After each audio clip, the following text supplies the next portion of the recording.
Hello guys, discuss करते हैं JEE में 2026 में आया हुआ क्वेश्चन। क्वेश्चन कहता है, देखो क्वेश्चन में कह रहा है पोटेंशियल एनर्जी और पोजीशन के बीच में ग्राफ दिया गया है। tan थीटा 1, tan थीटा 2 और tan थीटा 3, ये थीटा 3 है।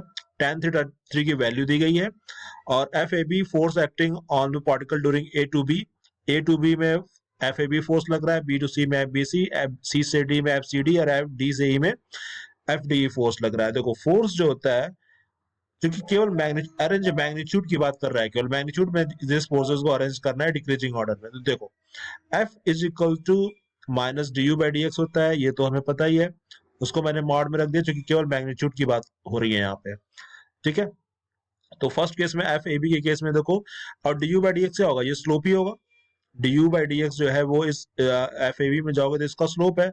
तो फर्स्ट केस में जो होगा एफ ए बी के केस में होगा एफ ए बी स्लोप। तो स्लोप फर्स्ट केस में क्या, थीटा 1, तो tan थीटा 1 तो ये 1 ही है। ठीक है, और दूसरे केस में आओ, एफ बी सी के केस में आओ, एफ बी सी में minus D U by D x, तो tan थीटा 2, तो स्लोप जो होगा आपका 3 है तो 3 हो जाएगा। एफ सी डी में आओ, ये पैरेलल है तो D U by D x क्या हो जाएगा, 0 हो जाएगा।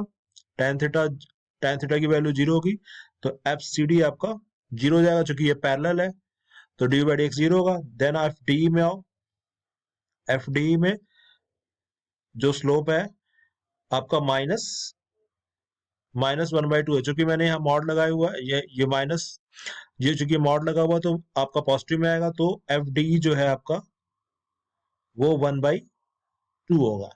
ठीक है, तो देखो इसमें सबसे बड़ा क्या हो गया, एफ बी सी सबसे बड़ा हो गया। फिर उस पहले नंबर पे, दूसरे नंबर पे ये हो गया, तीसरे पे आपका एफ डी हो गया, डी हो गया, एंड चौथे पे आपका सी डी आएगा, लास्ट में आपका सी डी आएगा जो कि 0 है। तो ये आपका एफ बी सी फर्स्ट पे, एफ ए बी सेकेंड पे, एफ डी थर्ड पे, एफ सी डी फोर्थ पे, ये आपका करेक्ट अरेंजमेंट होगा। So thanks for watching this video.